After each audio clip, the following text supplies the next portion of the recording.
Welcome to the Collide Kids Podcast, hosted by Christen Clark. This is a show for kids and families.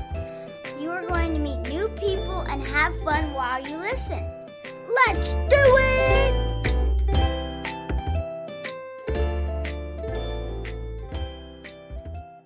Hey, y'all. Welcome to the Collide Kids Podcast. I'm your host, Christen Clark. The Collide Kids Podcast is a show for kids and families where we learn together how life and faith collide. It means so much to me that you're listening today. Thank you for being here and spending this time with me. This season, we're introducing a brand new segment. It's called Let's Talk About It. So in this fun part of the show, I'm going to ask 3 questions. Now, some might be silly, some might be imaginative, and some might be deep and faith-filled, but all are designed to spark some great family conversations. So be sure to stick around until the end of the interview for those 3 questions.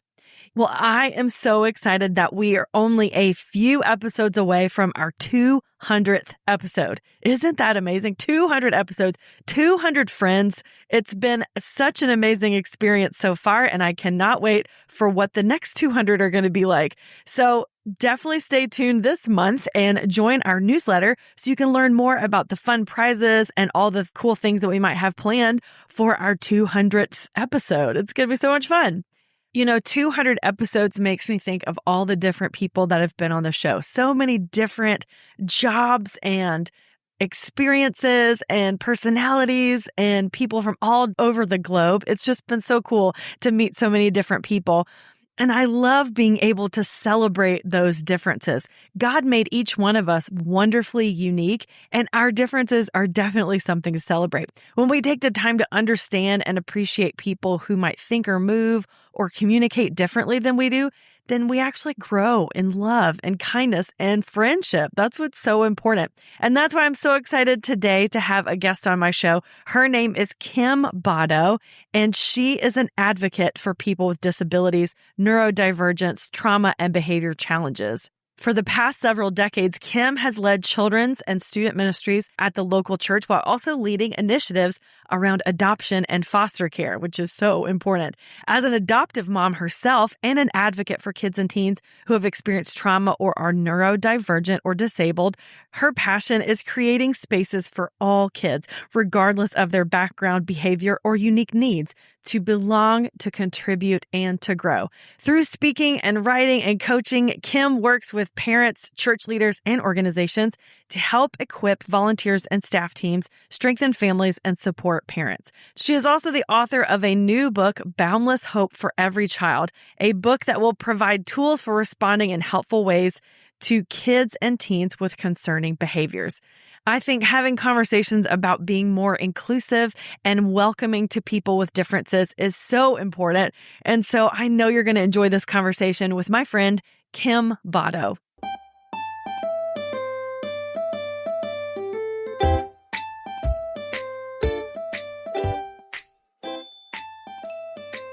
Well, Kim Botto, I am so honored to have you on the Collide Kids Podcast. Thank you, Christen. It's fun to be with you. Yeah, this is so fun. We have been connected for a while in different friend circles that we have and different conferences we've been involved in. And I admire you so much. I'm so glad you're here. And I'm so excited about the topic you're going to share with us today. But would you just introduce yourself to our listeners? Tell us a little bit about who you are and what you do. Well, first of all, I am a wife to 1. I'm the mom of 5. And as of a couple weeks ago, I'm the grandma of 11. 11. That's awesome. 11. Super fun. I have worked in kids and student ministry for decades, leading the teams at a large multi-site church. In the midst of doing that, though, I really became passionate about, well, actually, it started in high school, passionate about the kid who is on the outside of the circle, who can't find their place, who's standing alone or last to be picked for games. Then we adopted our 2 youngest daughters from orphanages in Ukraine, one at the age of 10 and one at the age of 15. And what I better understood is how somebody's background and their experiences they've had impact how they respond in the moment to different things. And so that just put me on a path to, I wanted our church and our team wanted our church to be a place for every single kid to belong and to find their place and to find their people. And in order to do that, we had to change our mindset about some of the behaviors that we saw that could be frustrating and challenging. And I love that. And, I went to Ukraine a few years ago. And so the Ukrainian people have a special place in my heart. And I actually learned a little bit of Ukrainian and Russian so that I could talk to my friends there. So what was that like being an adoptive mom? Like, what was that like bringing kids from another country into your family? Well, we decided as a family to do it. Our kids were in middle school and high school. We had 3 bio kids. And our 2 oldest had actually just gotten back from a mission trip to Ukraine with my brother and sister-in-law. And they came home hurting for those kids because they saw it's hard. I mean, they don't have the things that we have. They don't have people that are helping them get ready for school in the morning or tucking them in bed at night. So when we started talking about it, they were all for it. And since they'd just gone to Ukraine, it seemed like that was the place to do it. And what we learned is Mark and I thought we were pretty awesome parents, because we had 3 kids and they were doing pretty well.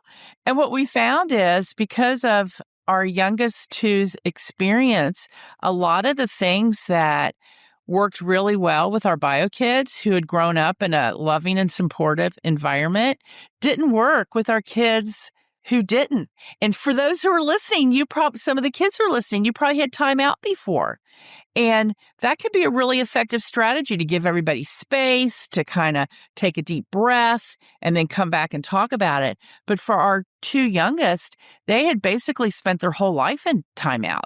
They'd been sent away all the time. So that was not an effect. That's just an example of something that was not an effective strategy with them. So we had to learn how to parent all over again. Wow. And you don't think about that too. Like when you're in another stage of life, parents have different tactics, like you said, and some things don't work. And that's true for even biological kids. Like some things that we do for one kid does not always work for the other kid. So every kid is different. That's exactly right. That's good. Well, I love that you have this story and I'm really excited to talk about this. But before we do that, because this is a show for kids, I always ask my guests to tell me a joke. So do you have a joke for us today? Yeah. Kristen, knock, knock. Who's there? Lettuce. Lettuce who? Let us in. It's freezing out here. Because I'm in Northern Kentucky, right by Cincinnati, and it's freezing out there. Did you get snow this week? Oh, we have had so much snow. Yes, we got snow. Okay. We usually get a little bit of snow, but we're getting a ton of snow, even to the point I was with my nephew the other day who loves snow, and he said, Aunt Kim, I'm tired of snow. Why do you think that is? And I said, because we had snow on the ground for, I think it was 3 weeks, which is really unusual here. Wow. Yeah. Well, I live in Georgia, so we definitely don't have any of that. And if we have snow for a couple of days, we're like, get us out. Send the National Guard. We need help. Well, let's talk a little bit about your experience with people with disabilities. You have a lot of things that you do in your ministry to help church leaders and parents and people that work with kids to connect with kids with disabilities. Why is that so important to you? Because I believe, Jesus said, let the little children come to me. Mm-hmm. He didn't qualify it as, let the kids who can walk from room to room unassisted, or let the kids who are able to articulate their needs verbally, with their words. So Jesus was saying we're to welcome all kids, that he's welcoming all kids. So I think we should be welcoming all kids too. And what I have found in the church, in school, in the neighborhoods, often kids who are different, meaning that maybe they have a disability, maybe they're in a wheelchair, maybe they're neurodivergent, autistic, or have ADHD, or like our daughters, they experience trauma. So they're going to respond differently to their situation, and people don't understand their behavior. So a lot of times their differences make them feel more and more excluded and isolated. And that's not how we're supposed to live. Right. The Bible's filled with one another and talking about community. And what I have found is it's not just for the kid with the difference. It's for me. My life is enriched because I surround myself with people who are different. I learn different things from them. And so I just want these kids who feel isolated, and parents, a lot of parents who are raising kids that have differences, they feel isolated because their kid might behave in a way that somebody's not expecting. So what they do then is instead of going out and feeling judged, they just stay at home. Yeah. And I don't want that either. Right. I believe that it's due to just a lack of awareness. We might see a kid and say, oh my gosh, what's wrong with them? Why are they having a fit? What we don't understand is they have a sensory difference. And that noise in that really fun room that we think is super fun is actually totally overwhelming to them. And their behavior is letting us know it's too much. I need to get out of here. We'll be right back after this.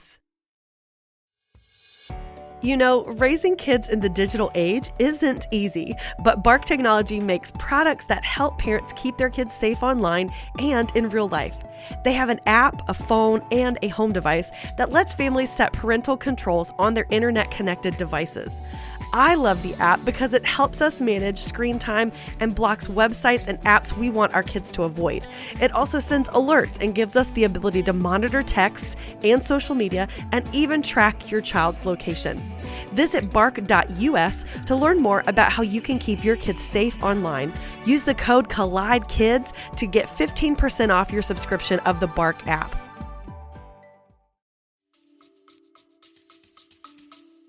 Yeah. Thank you for explaining that. Can you talk a little bit about the other ones you talked about? Because I think there might be some kids listening or even some parents that are not aware of like what it means to be autistic or what it means to be neurodivergent. So can you explain that a little bit? Yes. So neurodivergent, that's a big word, and it's only been around, not very long at all. And what that means is it means if I am neurodivergent, my brain processes something differently than someone who has a neurotypical brain. So, Christen, let's say that you're neurotypical. You might go into a room where there is loud noise and you're going, this is so fun. If I'm neurodivergent, and often people who are neurodivergent are hypersensitive to sensory things. So, Christen, what would be some sensory thing? What are some different senses? Like maybe the way that my clothes feel on, or something loud, or something bright, flashing. Yes. Yeah. I see and hear and feel all those things. I might go into the room and not even be able to step in there because it's just too much. A really important distinction, especially when we're talking about kids who are autistic, who have ADHD or dyslexia. It's a difference. It's not a deficit, and a deficit means there's something wrong. Mm-hmm. It's not wrong. It's not bad. It's just different. And that's why I'm so passionate about helping people understand the differences so they can then better come along and support, but also just be a friend. Yeah. Kids who are different don't want to be somebody's project. That's they want true. to be somebody's friends. Yeah. Just because your brain processes things differently, we all have a desire to belong, to have a place where we feel safe, where we can share our good stuff and share our hard stuff. But so often these kids who are, neurodivergent or disabled or have experienced trauma, they can't find those places because they're pushed away because of their behavior. One of the things that I love about this podcast and the things that I've learned about so many different people just through the years that I've done this is how different God has created each person. And I love that you said that people like that, they're different. They're not deficient. Like there's not something missing or something wrong with them. They're just different. They process things different. They feel different. They hear things different than we do. And so our job is just to appreciate what it is about that other person that's different. Because I think if we were all made the same, it would be so boring, right? It would be so boring. Unfortunately, though, what happens is we tend to surround ourselves with people who are the same as us because that's more comfortable. And so for the kids who are listening, think about kids who are different and get to know them. And you would get to know them the same way you would with anybody else. Find out what they love. What are they watching on TV? What's their favorite video game? What subject do they hate in school? Yeah. Just talk to them about the normal things that you would talk to any about. And I want to address, because there might be some kids who are listening who are neurodivergent or disabled, or they've had really hard stuff. And one of my favorite verses is in Psalm 139:14. It says, I praise you because I'm fearfully and wonderfully made. Your works are wonderful. That applies to everybody. Mm-hmm. And I was just at an event the other night with adults who, with disabilities, and so many of them don't realize that that's true about them. So for you guys who are listening, there's a whole bunch of different translations of the Bible. One of them is called the ESV, English Standard Version. And what it says, I praise you for I'm fearfully and wonderfully made. My soul knows it very well. And, if we know it in our soul, that's what I want. And it might be that a kid doesn't even have a diagnosis. Maybe they're just going through a hard time. Maybe they're not doing well in school right now. Maybe they didn't make the soccer team when they wanted to. I want them to know that what God says is, another version says, you're amazing and wonderful. God says you're amazing and wonderful. I want them to know that from the absolute inmost of their soul, to their fingertips, to their toenails, to the tops of their head. Yeah, that's so important that we all know that God has created us and we've been created in his image. And so that makes us wonderful. I love that verse. It's one of my favorite verses, just to be reminded. Thank you for that. So let's talk a little bit about how can you said, we can be friends with them just like anybody else. But I think sometimes it's a little intimidating, especially if their behavior might be louder than mine, or maybe they're acting in an erratic way, or maybe they're in a wheelchair, they have something physical we can see, and we're not sure if we should talk about it, if we should speak to them, if they're okay. How do we do that? How do we navigate that, becoming friends with those people who definitely need friends? Well, first of all, at the end, you said about speaking to them. Yes, speak to them. I think a lot of times we have a tendency to back away because they seem different. So let's walk towards them and ask questions and ask them, is this okay if I ask you that? I mean, I've talked to people and I said, tell me if you don't want to talk about it, but I'm just interested in getting to know you. And I would suggest when we start asking questions, don't start with what we see is different. Instead, start with some of those things I talked about earlier. Hey, we're in the same school. Did you like the lunch they had today? Like, what's your favorite thing to have in lunch? Or if you're at the park, I love going on this apparatus at the park. What's your favorite thing? Because so often somebody who has a difference, they start believing that's the only thing people care about in them. So I would say ask questions. And for parents, our kids are super honest, which is one of my favorite things about them. Yeah. They might ask questions that make us feel embarrassed or want to pull the kid away. But what happens is, like, let's say we're in a grocery store and we see somebody who is a little person and our kid might say, what's wrong with their legs? When we pull our child away from them, what we're telling them is we don't engage with people who are different. So what we can do is say, ask that person, hey, my child's curious about your legs. Is it okay if he asks you? But we don't want to constantly pull them away. Yeah. And we need to have grace for each other. We might ask questions sometimes that aren't received well, but then we apologize and say, how can we ask it in a different way? Another thing for kids who are trying to, be friends with someone who is different than them. For example, somebody who's neurodivergent and has sensory differences. Kids, you might be having an awesome 10th grade birthday party and you're having all the stuff. Well, a kid who has sensory differences, it might be hard for them to be at the party. But what you could do instead is work with your parents and with their parents. Maybe they come over an hour before the party starts and they help you set up.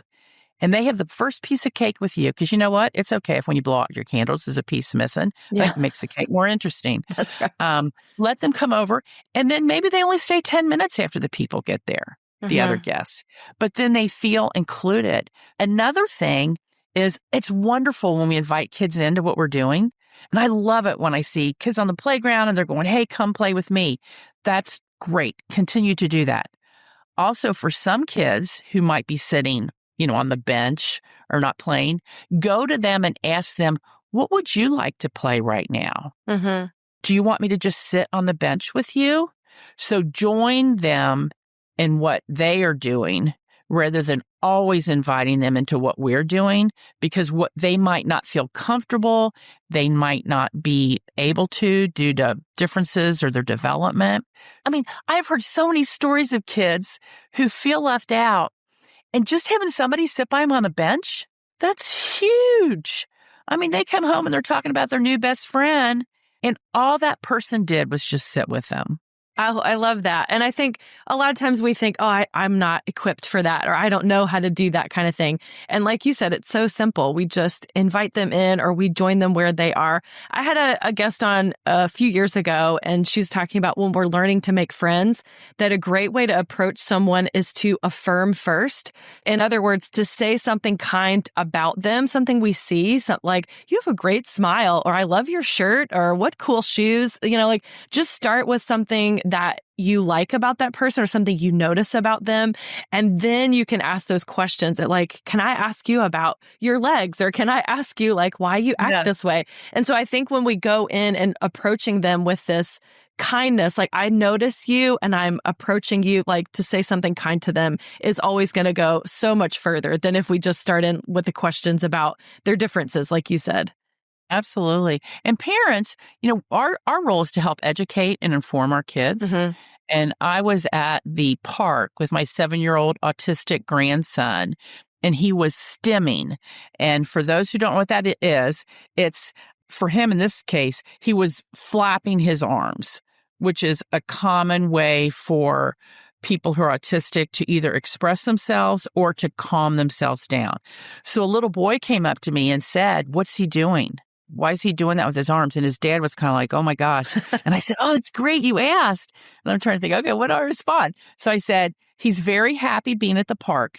That is a way that he expresses that he's happy, that he likes being here at the park." And the little kid thought about it.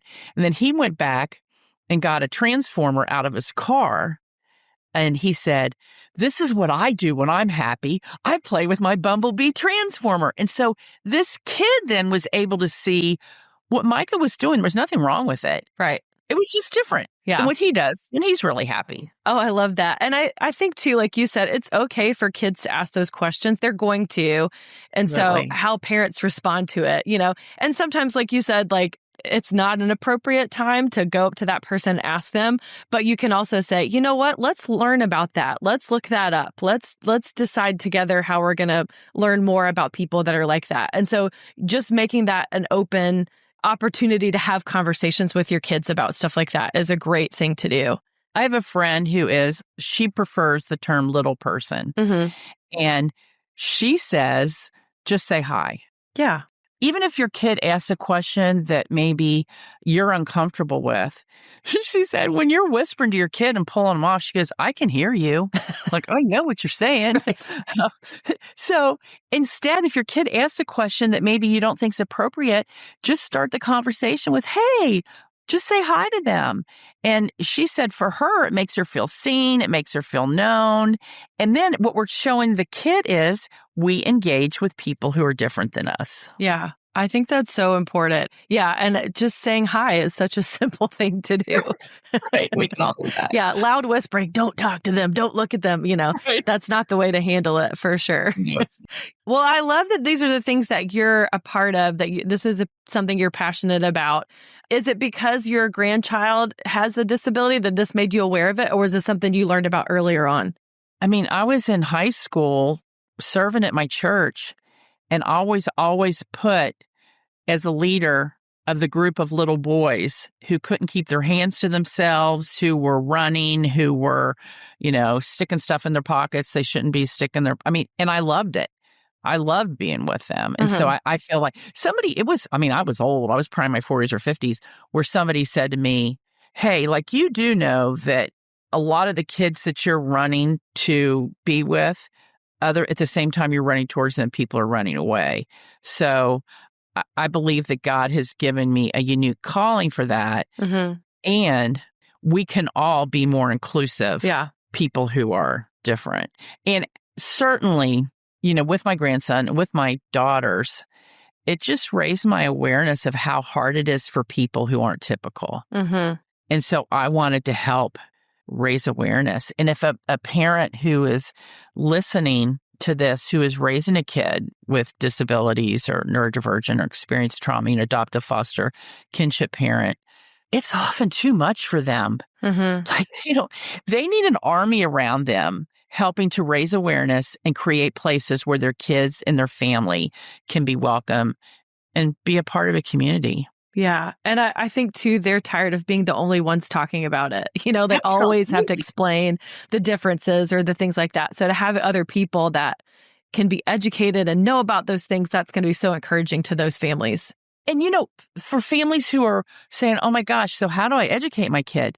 Children's picture books are the best, the best. And actually, if you go to kimbotto.com, I'm going to post this one the next day or two, a list of good children's books, because there are so many. There's one called The Invisible Boy that isn't about a particular disability. He kind of, the way he interacts, you think maybe he's autistic, but it helps grow empathy in kids. Kids who, it's telling a story of a little boy who feels invisible. And then what just a simple, a kid just saying hi to him and sitting by him in the lunchroom, how it made him feel seen and known. There's also some great books on autism. There's one on, I think it's called Why Johnny Doesn't Flap. And it's told from the perspective of an autistic kid going, yeah, that's weird. Like, he doesn't show his enthusiasm by flapping, but that's okay. And a lot of times autistics have incredible memories and attention to detail. He's like, he can't recite all 50 states already. But you know what? That's okay. Yeah. And so it's a great book. There's a whole bunch of great books. So parents, go to the library, get books on inclusion, on disabilities, on just being a good friend. And that can strike up all kinds of great convos with your kiddos. I love that. We'll definitely post a link to that list that you post so that we can have our listeners check that out, because I know that is a great resource. And you've also written some books about connecting with people. Tell us about your newest book. So it's called Boundless Hope for Every Child, and it has a super long tagline: help for the hurting, compassion for the misunderstood, belonging for the lonely.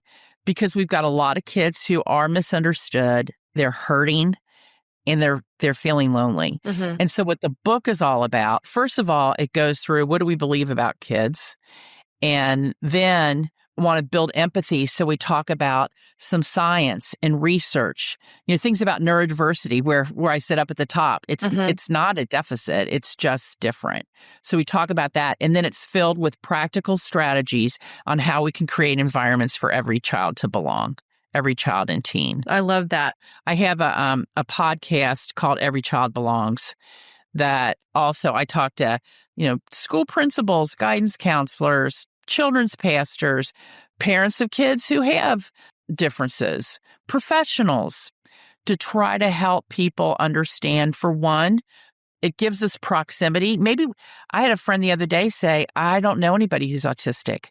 Well, the way you learn is in proximity, but if you don't know anybody, we're hoping that through that, it will give you some comfort and understanding. So when you do run into somebody who has differences, you'll feel better equipped, where you will step towards them rather than step away. Right. And it might be, too, that once you learn about something like this, you have more compassion for those people, and they might find you, or they might find your church or their ministry or your family in your neighborhood, because they know that you have compassion for people like that. So I think it's important to learn about these things and to read your book and your podcast and just to learn more things. I think that's so good that you've provided all this information out there. Yeah. And I'll say, too, we're not going to get it right every time. Right. I was at an event with an autistic, she's probably in her mid-20s, and she was having a really, really hard time. And I froze. I didn't know what to do. And so I kind of stood there and I'm like, do I give her water? What do I do? What was really awesome is afterwards, I said to her, I don't feel like I supported you in the way that I should have. What should I have done? It's difficult for her to communicate, face to face. So she said, can we do this over Facebook Messenger? And I said, sure. So we started this beautiful conversation where basically what she told me, do for me what you do for anybody. Yeah, I was overheated. You were thinking I needed water? That's exactly what I needed. You were wanting to move me to the shade? That's exactly what I needed. So trust your gut. Just take that step. Take that first step and make an offer of support. We overthink it, and then we get afraid. Right. Or we don't do anything because we're afraid we'll do the wrong thing. So we do nothing. Right. And that's not the way to do Right. it. Well, Kim, this has been so good. Thank you so much for being on the show and sharing all this great information. I'm so excited for our listeners to learn more about the things that you're passionate about and just to learn to be more compassionate and inclusive. That's what it's really all about. So I think that's what Jesus wants us to do. And so I'm thankful that we have this resource now. So tell us again where we can find your book. Okay, if you go to kimbotto.com, KIMBOTTO.com, it tells you it's going to be available on Amazon March 4th, and it's also available for pre-order on kimbotto.com. And then Every Child Belongs, the podcast is, Apple Podcasts and Spotify. Yeah. I feel like one of my biggest roles is there are so many amazing people out there, like you, Christen, doing amazing, incredible things. So I like to point to other resources, point to other books, point to other people. I'm on Instagram too, Kim Botto, and I like to point to other people in that a lot. Yeah, I do that too, because I think the more people know about these resources that are out there, the better we're all going to be. So that's good. That's good to know. Before I let you go, I always ask my guests to tell me a memory from when they were a kid. So what's a memory that you have that you can remember you want to share with us today? My favorite place to go was my grandma's house in Mentor, Kentucky, a little river town. It smelled musty and moldy all the time. She lived right on the railroad track, so at night we would almost get vibrated out of our beds, and I loved it. And as I have pondered on that, it wasn't the location. We'd have great beach vacations, and I didn't want to go. I want to go to my grandma's on the river by the railroad tracks. It was the people. I felt very safe there. My grandma was amazing at knowing what the individual grandkids needed. She treated us all differently, which is not a bad thing because she treated us each the way we individually needed to be treated and cared for. And oh my gosh, I mean, there were cows out there. There were chickens. I learned a lot about life and death. The baby chickens one night, what do you call it? The heater on them went out and we woke up to a bunch of deceased chickens. That was very sad. Oh, no. But there was my cousins and my aunts and uncles, and we grieved together. And then we went and had ice cream and went down to the river and threw rocks. Yeah. So I just loved going to my grandma's house. It was a little bitty house, teeny tiny house with one bedroom. So people who are listening who think that you have to have all kinds of expensive things and fancy houses, my favorite memory is of a little tiny one bathroom house on the river by the railroad. By the railroad tracks. I love that. Because of who the people were. Yeah. And I love that you said your grandma, treated everybody different and that was okay. Like that's what good grandma, that's what she knows how to do, right? Grandparents are the best. Right. Well, and actually not just grandparents. I mean, school teachers. Yeah. Church leaders, I think too often we think we have to treat everybody the same. Jesus didn't do that. That's true. There were some people who were disobedient and he treated them in he disciplined. There were other people like Zacchaeus who everybody knew that he was disobedient. He was stealing from people. Right. And what did Jesus say? Hey, Zacchaeus, come on down from the tree and let's go to your house and hang out and have dinner. Jesus knew that Zacchaeus needed connection. That's right. Other people might have needed more firm discipline. That's right. Well, that's so good. Well, Kim, thank you so much again for being on the show. This was great.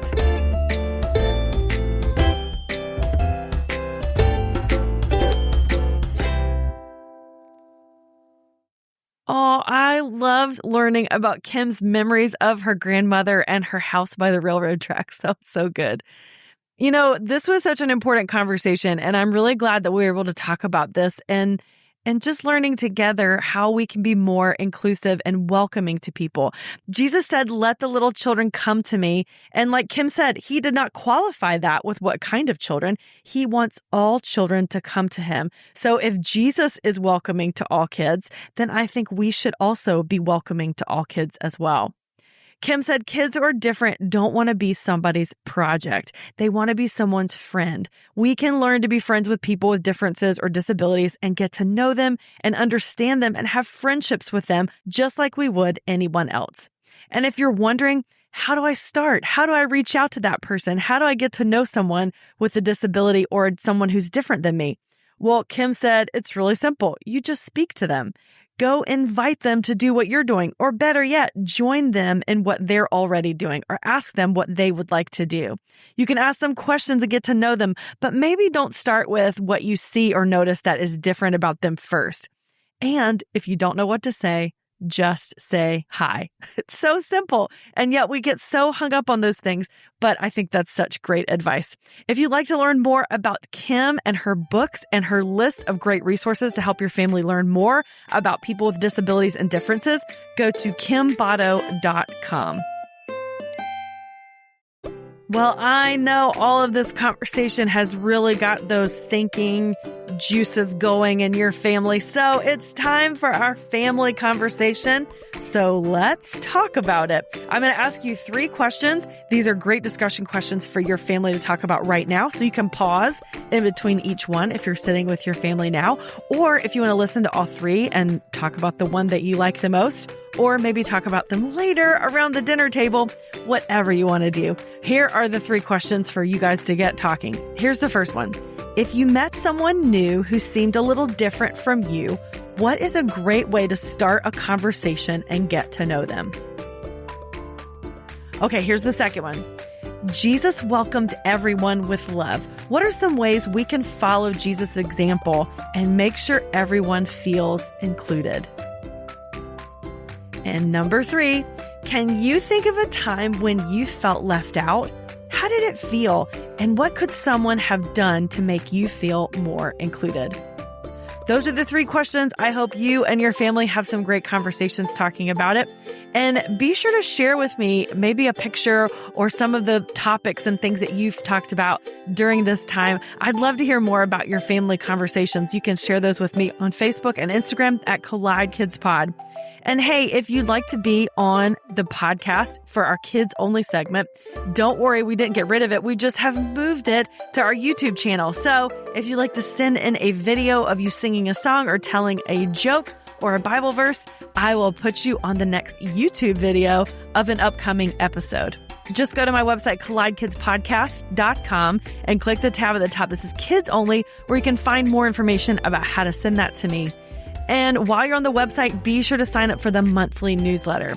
Also, if you're on social media, I would love for you to follow us on Facebook and Instagram and share today's episode with someone who might need to hear it. It might be a great resource for someone who's navigating these conversations like inclusivity and people with disabilities and differences. And don't forget to subscribe to our YouTube channel, Collide Kids Podcast, where you can watch the full-length interview for today's episode. Also, if you're interested in supporting the podcast, there's a few ways you can do that. You can leave a rating and a review, which is very helpful for people to find out about the show. You can also shop on Amazon through our affiliate link, collidekidspodcast.com/Amazon, or go to the website and click the Amazon tab. And a small portion of your purchase helps keep the show going at no cost to you. And I always appreciate when you can support the podcast through your prayers. Well, I hope you guys have an amazing week. I hope you're enjoying listening to the show. And in case no one has told you today, I would love to be the first to remind you that God loves you so much. Thanks for listening. You don't have to go very far looking for bad news because somehow it just finds you. So finding peace in the chaos can be really difficult, but it doesn't have to be because the River mobile app exists. The River is a Christian music radio station dedicated to playing music to help you get through life's toughest moments or life's happiest moments and everywhere in between. And all from artists who love Jesus and are real people just like you. Listening is easy. You can download it wherever you get apps from. Just search 1049 The River or listen online at riverradio.com. And know that The River is proud to partner with the Collide Kids podcast.